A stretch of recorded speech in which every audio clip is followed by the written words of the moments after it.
Aujourd'hui, on va forger un couteau de cuisine.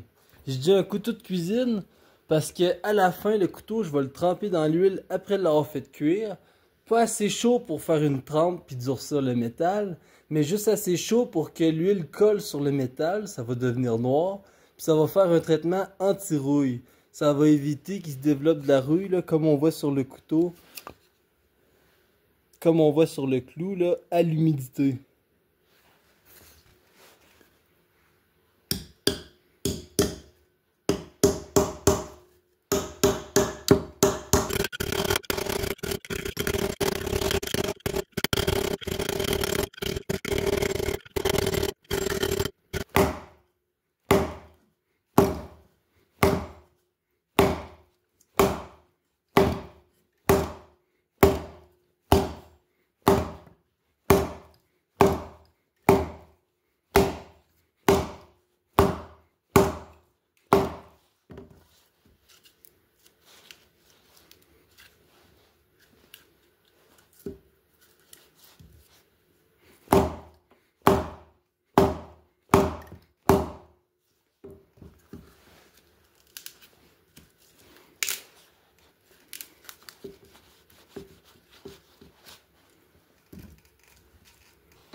Fait que ça, c'est la queue de la lame. C'est ce que j'ai cloué dans mon manche pour avoir le couteau.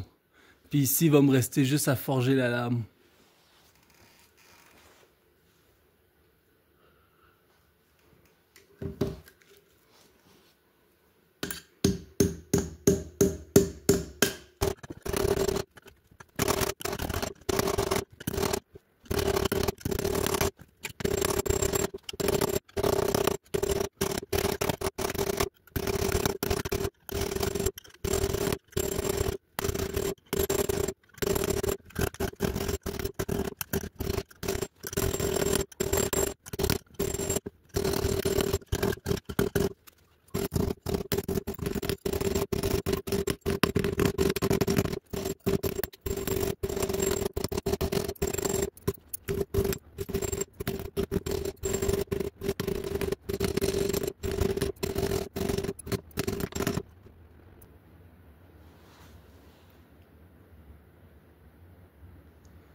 Je vais enlever toutes les bavettes de fer.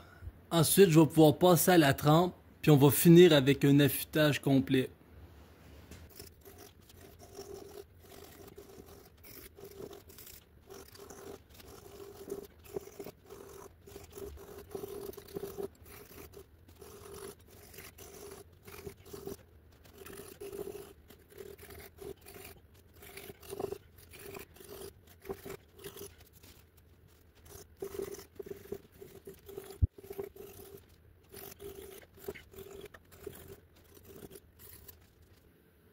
Maintenant que la lame est terminée, je vais pouvoir faire un bol en bois qui va servir à tremper la lame dans l'huile.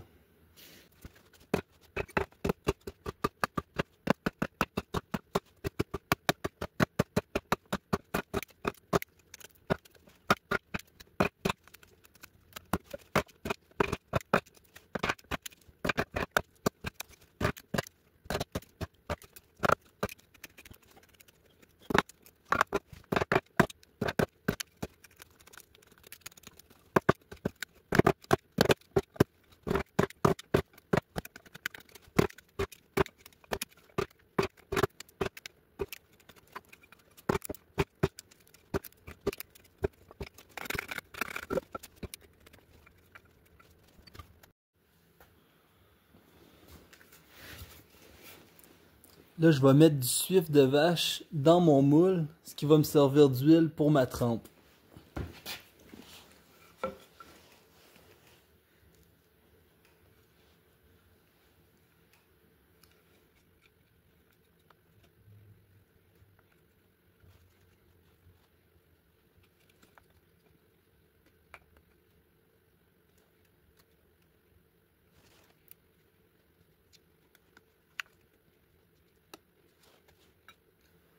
Fait que comme ça, quand la lame va être bien chaude, elle va direct faire fondre l'huile, ce qui va lui permettre de faire sa trempe.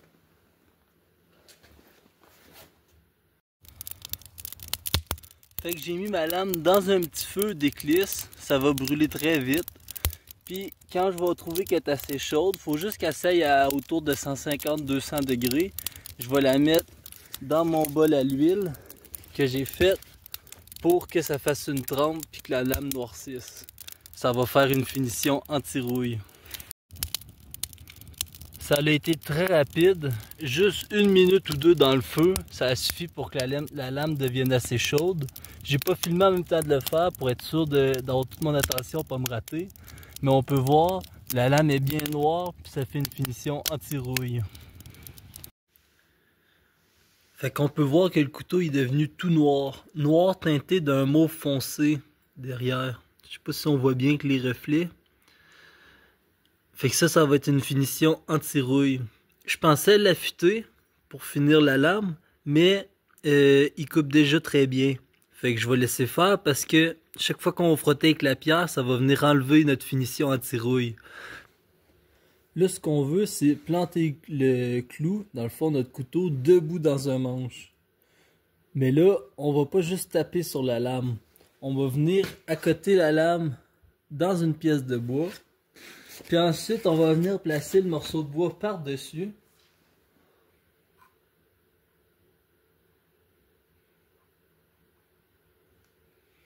On va venir placer le morceau de bois par-dessus. On va se tenir bien droit en ligne. Puis ensuite, on va venir masser avec le maillet par-dessus le manche.